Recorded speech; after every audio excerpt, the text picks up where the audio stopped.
Okay. Thank you very much for the warm welcome. Thank you for you, and thank you for your warm welcome, the round of applause.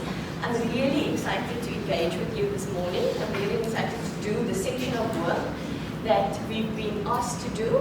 And I believe I'm going to have fun, and I hope that you're going to have fun too. There's a student that needs one of these here.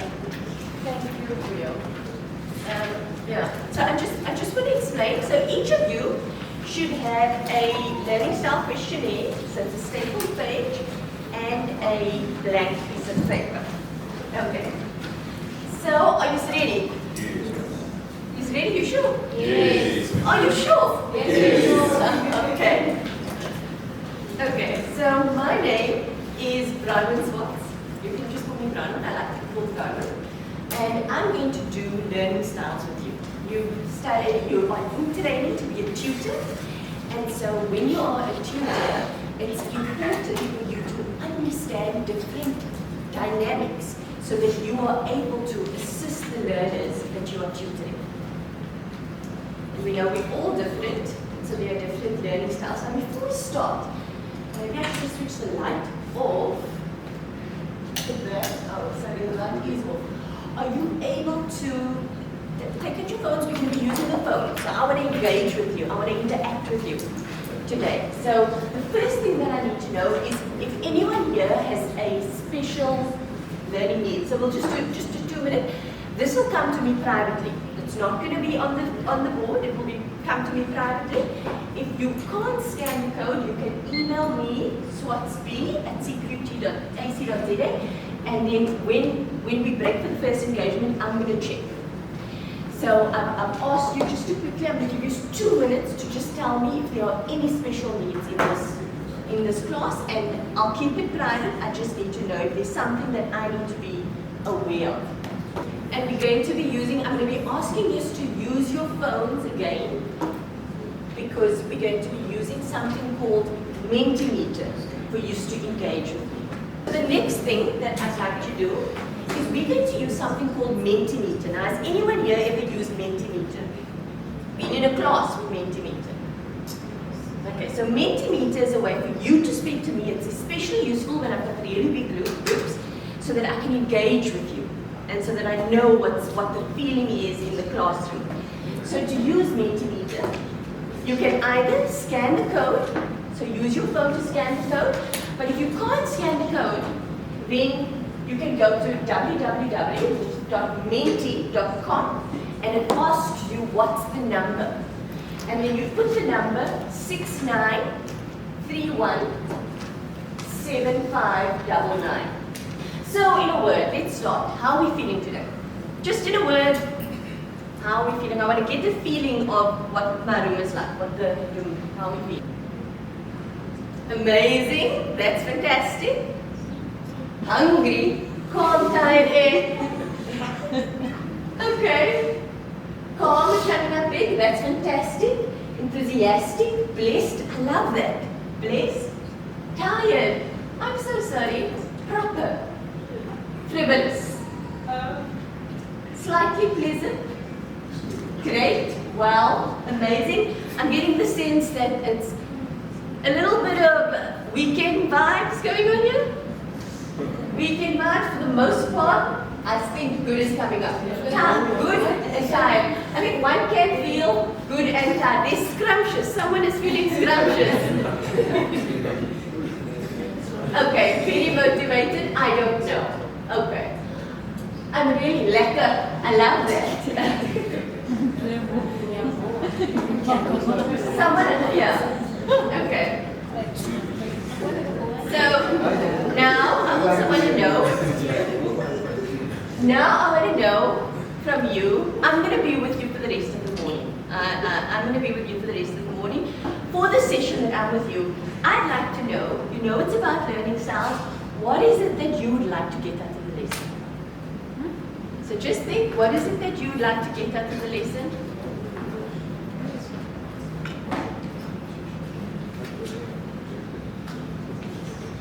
Okay. So understanding about my particular learning style, to be able to identify other students' learning style, knowledge and skills, different types of learning styles, to be able to adapt to different learning styles, to accommodate all learning styles, realization, let's read that, of what learning style.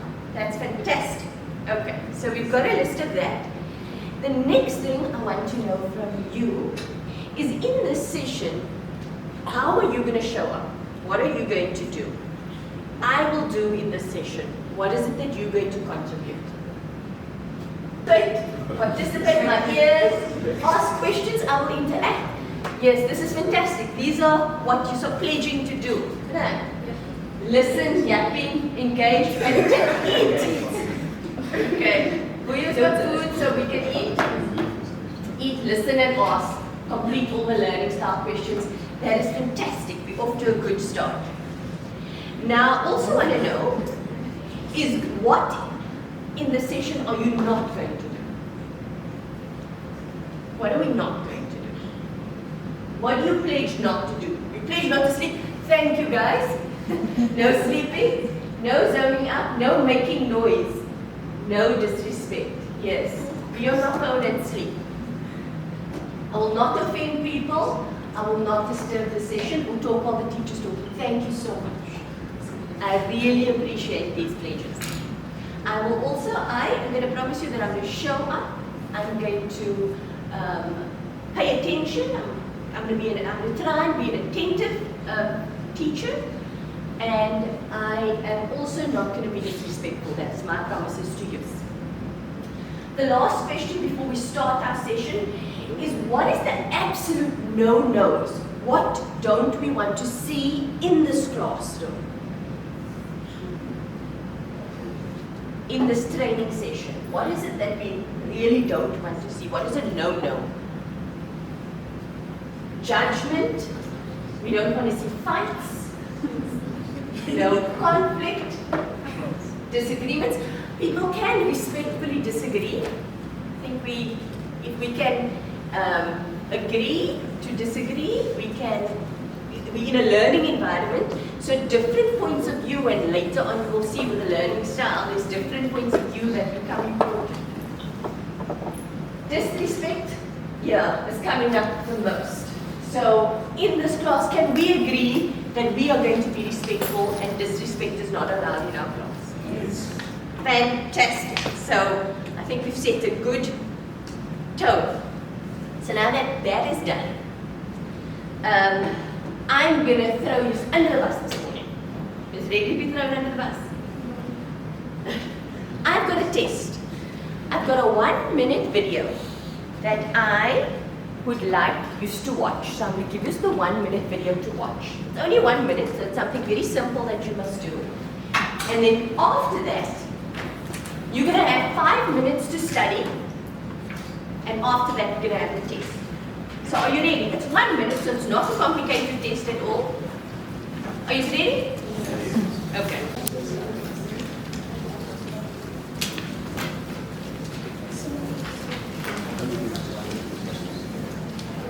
So time's up. Your 5 minutes. Are you ready for your test? Yes, you're ready for the test. No? Yes? Yes. Okay, there's your video test done. It's just joking. Oh. I'm ready to have a test for you. But even though I don't have a test for you, what I want you to do is, now I want us to share. When I asked you to study for this test that you're going to do, I noticed that there were different people doing different stuff. There were some people writing. Give me a show of hands. Who wrote? There were some people quietly just writing. There were other people that turned to their friends and spoke. Who turned to your friend and spoke? Yes, there were a couple of people that turned to their friends and spoke. There were other people who folded paper planes. Show me your paper planes. Look at there. There were people who fold paper planes. Did anyone draw a paper plane? So no one drew. But the point that I'm trying to make is that there were different learning styles. So when you prepared for your test, what did you do? What did you do?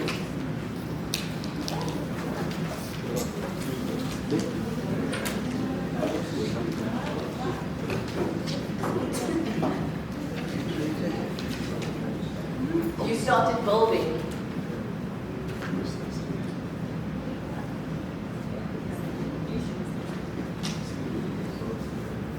Created the plane, built the plane, built the plane. Lots of people say they built writing and building. I spoke to myself. I wrote notes. I made the paper plane. I wrote down the instructions. I went through my notes. I built the paper plane. Fantastic. So now I want to introduce you to different types of. That was just an illustration to show you that in this room and in the world, at the university, there are different people and we all have different learning styles. I'm going to introduce you to two approaches to looking at learning styles today. The one is called the VOC, it's by FEBE, and the other one is by Honey and Mumble, and that one I call the PRAT. So we're first going to do the VOC, and this is the document that you have in front of you.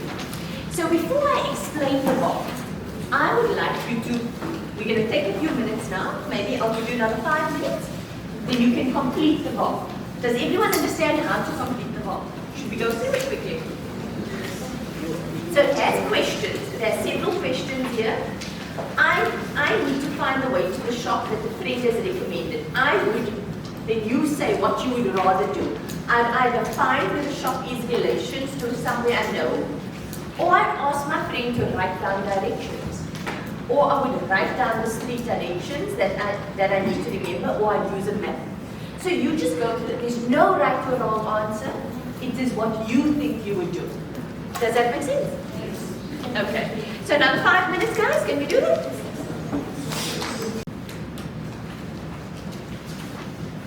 Okay, so there's the timer. Okay, so what was meant by sharing the questionnaire with you was for you to see your learning style. And I haven't yet told you about learning style. I'm going to explain it now. As I mentioned, there's two approaches one can use. There's probably more than two approaches to learning style, but I'm going to introduce you to two approaches that is commonly used for learning styles, to identify learning styles. The one I've used extensively in my class, which is VOC, and another one that we and I have been introduced to recently is the Honey and Mumble learning styles. So what Fleming said when he developed his VOC is the VARK. As he said, when people learn, they predominantly have 4 kinds of learnings, or 4 learning styles. The one is the V stands for visual. The A stands for oral or auditory. The R stands for read and write. And the K stands for kinesthetic. Now, kinesthetic means you like to touch things. So they are the 4 kinds of learning styles. A person who's a visual learner likes to see things. So if someone is a visual learner, then they would want to see pictures. They would want to see bar charts. They would want to see diagrams, flow diagrams, schematics. They like to see the big picture. They like mind maps. Anyone here use mind maps to study? Okay, so mind mapping is for a visual learner. So that's how that person likes to study. So when you are working with a visual learner, to help a visual learner, you can use different font types if you're using written stuff. If you're using pictures, make sure that there's white space. Make sure that there's color. The difference in the colors for a visual learner is important. That helps the visual learner understand information, take information in, understand it, and remember it if you're a visual learner. Then you get the auditory, so someone who likes listening. And that is, I'm going to put it to you, when we did the paper plane exercise, some of you spoke to your friend. And that's because speaking to your friend helps you remember, helps you understand. Did anyone who spoke agree with that? Yes, it helps you understand. So there is another type of learning style. It's another preference, it's a type of learning preference. So when you are working with someone that has an oral learning style or auditory learning style, things like videos is important. Podcasts is important. Speaking, if you are tutoring, I'm bringing it back to when you are going to tutor, getting the tutee to speak to you or getting tutees to speak to each other is important. Then there's a read-write. For someone who has a read-write preference, writing notes is important. If they write notes, they feel that they remember. The written work helps them understand. If they're writing stuff and they write it out, they feel that they understand. So for that type of person, you have to give them lists of notes, or you have to give them narrative texts so that they can understand and that they can remember. They will use titles and headings to help them make sense of their notes. Someone that uses a mind map as a visuals because they like to see how is this in relation to that person. But someone with a read-write style will want to know section 1.1 and a big heading, and then section 1.1.1, a smaller heading, and that's the way that the person categorizes the information or the knowledge in their brain. And then the final learning style is the kinesthetic. So if you find that you've got a kinesthetic learner in your classroom, it's someone that likes to actually do practical, get their hands. They learn by, if they've got a radio, they'll take the radio apart and they'll put it together, and that's how they understand how the radio works. As an example, someone that likes to be in the lab, someone that likes to do practical work. So those that built the jet, for example, and you can tell me, you felt that you would remember when I said to you, I'm going to give you a test. You felt that if you build the jet, that prepares you, the jet, the airplane, it prepares you to do the test because you practically folded the paper and you practically, the practical part helps you remember, understand how the jet plane works or how folding it should work and how you would remember it. So for that type of person, they need real life examples. We sometimes can't. As an electrical engineer, you can't yet go and work at ESCOM. One day you will, I'm sure you will, or you'll have your own companies that's going to compete with ESCOM. I'm pretty sure that at CPUT we've got students that's going to do great stuff like that. But if the practical is not available, then videos also, for instance, helps to give you real world. The person that's a kinesthetic learner wants real world examples. Now what we typically find is that in real life, not just one. So now let me tell you about the other learning styles. We're not going to spend so much time on the other learning style because I want us to get into our group activity. I've got a group activity planned for you. But there's another way of approaching it, and this might be something that you find more useful than the VAR. It's on the same principle that there's 4 learning types. This learning type, which is that one, I made up my own acronym there, which I call PRAT. So PRAT standing for a pragmatist, so a practical learner. I'm going to explain the learning types a little bit later. A practical learner, the R in PRAT stands for reflective, a learner that reflects. The A stands for an activist. An activist is someone that jumps in and just starts to do stuff, and that's how they learn. And then there's a theorist. That is someone that needs to see patterns. But now let's look at those a little bit different. And then the other questionnaire, which we had printed for you, and the one that was also emailed to you, is if you want to do that. So you can do that in your own time.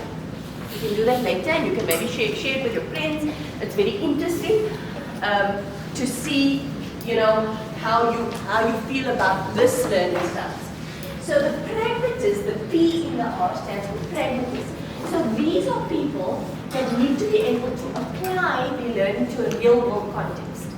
If someone tells me about Newton's law, for example, who knows Newton's law? Did you know Newton's law in physics? Yes. Yeah, if someone tells me about Newton's law, I'm not going to remember it unless I see Newton's law that says a force doesn't disappear, goes from one form into another, right? I need to see that. I need to see me throwing the ball and the window cracking. And then I'll remember, yes, that's Newton's. So that's what the pragmatist needs to see real world concepts. They also, the abstract just doesn't, they can't make sense of it unless they actually see it, unless they can relate to it in the real world.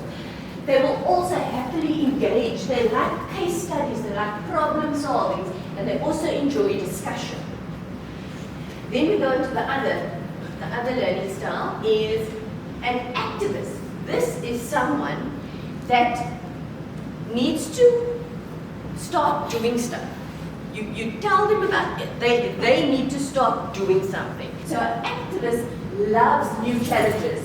They often guilty of acting before they think, so they don't think about what might happen or what might not happen. And that's actually really bad if you're working in a lab situation. So as an electrical engineer, we need to apply some different skills as well. But they do not learn very well. An activist doesn't learn very well by reading, by doing theory, by thinking about things for too long. An activist just jumps in and he or she just does it. A theorist is someone that likes to understand before they do things. They understand. So if I do this, what is going to happen? The theorist with the Newton's law is going to know if I throw this ball, what is going to happen? And the theorist will use other patterns. So the theorist will think back. What has happened in my life before? Okay, how can I make sense of this new thing that I'm learning? The theorist is someone that needs to do the research, is satisfied with the research, this makes sense because of that, and it's going to bug a theorist if there isn't an answer. Unlike an activist, the activist doesn't need to know what's going to happen if I throw the ball. The theorist is going to want to go and find a research paper to first find out what has happened when this person has done that, what has happened when that person has thrown the ball on a rainy day or on a sunny day or whatever. And then the final one is the reflector. Where's my reflector slide? The reflector is the learner that learns by watching others. So the reflector is the one that needs to talk about stuff. You know, we engage, we talk about stuff. Before they do it, they're probably the last. If you have these 4 different learning styles, if someone has got the predominant reflector style, then they learn by not doing it, not by trying to make sums to figure out what is going on. They learn by watching others do and then thinking about it. And that's how they learn. So reflectors are not good at leading activities. They don't want to feel rushed. But they take in information. Reflectors are open-minded, so they'll take in information from multiple perspectives. They'll consider everything from multiple perspectives, whereas theorists are more closed. Theorists want to know the facts. You need to give a theorist the facts. So then you have that instrument, so you can do that. So the next thing, now we know about the learning styles, right? So now we know we have these tools. We have these tools in our tool bag as a tutor. You've got your tutor tools. The next section of my my session with you is about the actual implementation. So now we're going to look at strategies when you are now a tutor. Imagine you are now a tutor. And now you must start using this to assist a student that needs help. So what are the signs? This is something that you need to be able to do. What are the signs that a student is just not getting it? Does that question make sense? Yeah. So that's the reason why you've been appointed. That's the purpose. It's your role as a tutor. You're supposed to provide a student with support, a tutee with support. So, sorry, that being said, you need to be able to identify when a student is just not getting it. What I'd like to do now is go through some of the commonly known verbal indicators. So if you are engaging with a student, so this is some of the common verbal indicators to know that a student is zoned out. This is a student that needs you to go in and assist the student as a tutor.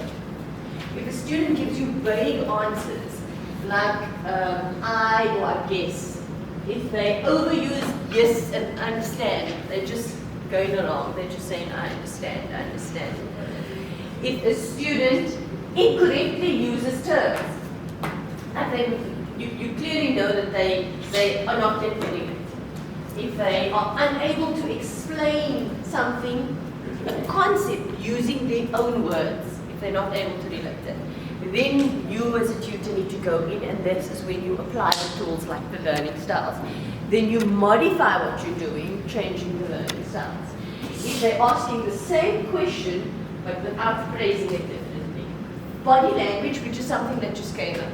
These are indicators, as you were saying, their body language, you're looking at their body language. If they have frustrated facial expressions, if they are avoiding eye contact, if they're nervous, fidgeting, if they're looking disengaged, or if they're staring blankly at materials. Then as a tutor, these are the things that you need to pay attention to. So I'm going to share a copy of these notes with you so that you can have them, and the more you tutor, the better you are going to get at recognizing the signs. Also, we look at interaction patterns. So we look at how your tutees are going to interact with you. So if they are reluctant to attempt problems on their own, that's not necessarily a bad thing, but that is something that you must notice. It's good for you to notice if that does happen. If they're not asking questions, it's a red flag. Often it's a red flag. Some students are reflectors, so they just take in. But even reflectors ask questions when they don't understand. So to create that open and inclusive environment, it is your duty as a tutor to pay attention to notice these things, and also to make everyone in the classroom feel like they are seen, like they are heard. So if they are not engaging, you have the responsibility to notice that and to draw them out. Does that make sense? Okay. If the questions become more basic than advanced, and if they're not able to predict the next steps in the problem, that's obvious signs. If they can't explain their working process, and they're waiting for you to provide them with all the steps. And when one or more of any of these things, whether it's verbal, so you look at verbal indicators that a student needs your assistance. You look at body language. You also look at interaction. Are there any questions on that? Okay. So let's say, for example, no questions, Drew? Okay. So let's say, for example, this is gone off.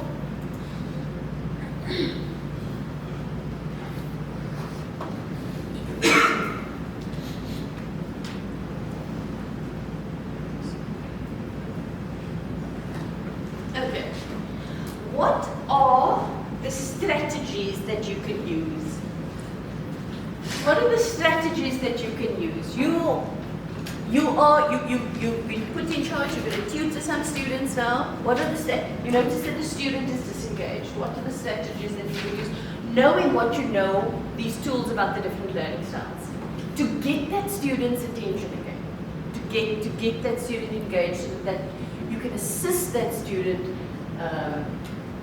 from a pedagogical. Everyone here knows what the word pedagogy means? Pedagogy is learning. So now just to go back, when you spot the confusion in your learners, this is just some notes. As I said, I'm going to share this with you so that these are strategies that you have at hand, so that you have this in your toolkit. When you spot the confusion in your students, when you realize, when you identify that student that's struggling, that needs your help. If you have visual learners, these are just notes. You can use diagrams to explain concepts. You don't have to make a humble shape happily share. I'm going to give these notes to you to pass to everyone. So if you want to take pictures, if you want to keep it on your phone, because sometimes I also want to keep things on my phone, just a quick reference, but you don't have to feel pressured like you must take a picture because I'm going to share these notes with you. So you can use color-coded for circuit diagrams or equations. You can create mind maps, relating concepts for your learners. You can use flow charts and visual analogies, like water flow for current. For auditory learners, it's speaking. Getting the learners to speak, have group discussions amongst themselves. Getting the learners to make a recording. You can get your learners to make recordings, and then they can listen if you realize that this person. And also the other thing that I'm going to recommend that you do is make your learners, or when you're going to tutor your tutees, make them aware of their learning styles. You've got the VARC and you've got the PRAT. You can, when you have to tutor, it might be useful for you to give this to your tutee and say, what is your learning style? I'm here to help you. I'm here to assist you. This is, if they know their learning style, then with them you can devise strategies to help them learn. Because, it's actually, I'm telling you the last slide because I'll explain now. With them, you can, I'll just say that again, with them you can devise strategies to help them learn. Encourage the learners that use auditory ways of learning to speak out loud, speak to others, but also speak out loud. And use verbal mnemonics or formulas to help them make maybe recitations or rhymes.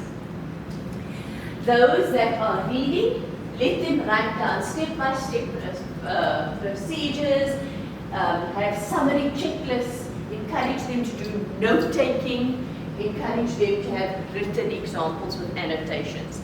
For those that are kinesthetic learners, actually going out and using physical components where it's possible, it's not always possible, using hands-on examples, incorporate simulations, there's computer-aided simulations.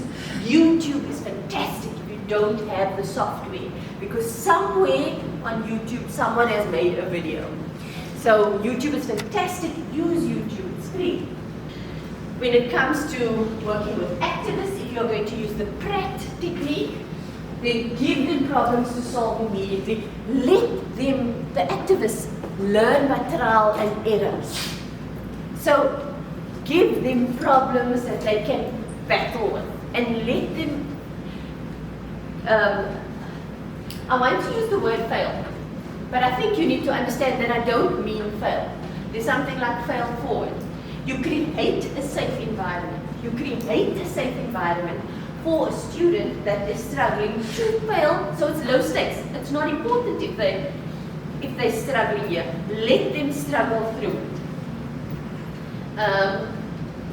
Let them use experiments and encourage brainstorming. If a learner is a reflector, give them time to observe and to think. Ask the reflectors questions like, what do you think about this? Or what do you think about that? And give them time to look at others' notes maybe. And then finally, looking at the theorists, explain the underlying concepts to theorists like notes, so have your reference materials ready, whatever textbook it is that you're using, whatever notes it is that you're using, if you're going to tutor them on that, have the stuff at hand, they will feel comfortable, they'll feel safe if they have their notes. Focus on the why questions, and for those that are pragmatists, you use real life examples. If you know that your tutee is a pragmatist, you use real life examples. Always try and make analogies and link it back to real life with it. Okay. In general, I'm going to finish off with some general tips. Mix your approaches. Most students, as we saw, there are some people with a dominant learning style, but most people can learn using a combination of learning styles. So mix your approaches when you are working with your tutors. Ask your students, this is important, ask your students what works best for them. Let them do the work, let them do the practice. And then you work with your students to find out what works best for them. Check their understanding frequently and be patient and be willing to try new approaches. I've just got a list of like quick tips, 3 quick tips. quick reference tips. If you have a student that nods along, just nods along, and you don't know whether that student is engaged or not. So my quick tips, these are the 3 things I'm leaving you with. If you forget a lot of stuff, then these are the 3 gems that I'm giving you. If a student just nods along, then the way that you can tutor that student is to get that student to tutor others. You are still supervising, but remember, get that student to tutor others. If a student can't visualize problems, use diagrams and simulations and use YouTube. Use free, screen whatever it is before you give it to the student, but use that. The final thing is if they can't memorize without understanding, if they memorize it without understanding, always bring it back to the real world. We want to prepare, at CPUT we're preparing students with graduate attributes, with extra-graduate attributes, and our graduate attributes is about being able to apply ourselves in the real world. And then I think that brings me to the conclusion. So as I conclude this session, I want to say that teaching or tutoring, I want to share with you, it's not about me standing in front of someone and getting them to know what I know. I've got a picture there, I don't know if you can see someone's head and someone's pouring it in. It's not. Teaching or being a tutor is about recognizing that there's a human being standing in front of you. And being to create the space for that human being to be able to show up with whatever it is that human being has got. And for you to be able to adapt so that human being can show up with whatever. So just remember that. That's also something that I think is very, very, very valuable and very, very important. And I'll end with a quote, something my dad always told me. So it's not like you're the knowledge holder and you need to know what I know. When you have this approach, when you recognize that it's a human being standing in front of you, and you're going to adapt the way that you facilitate that, the way that you tutor, then you are really, there's a saying, if you give a man a fish, you feed him for a day of service, but if you teach him how to fish, and if you do that, if you recognize what it is that your tutor is bringing, and you adapt so that your tutor can see in the learning style what their learning style is, then you're going to feed him or her or them for a lifetime. So thank you, my beautiful students, for your attention. We have 3 minutes to 12, so I think that's well done. And just a last round of applause. Thank you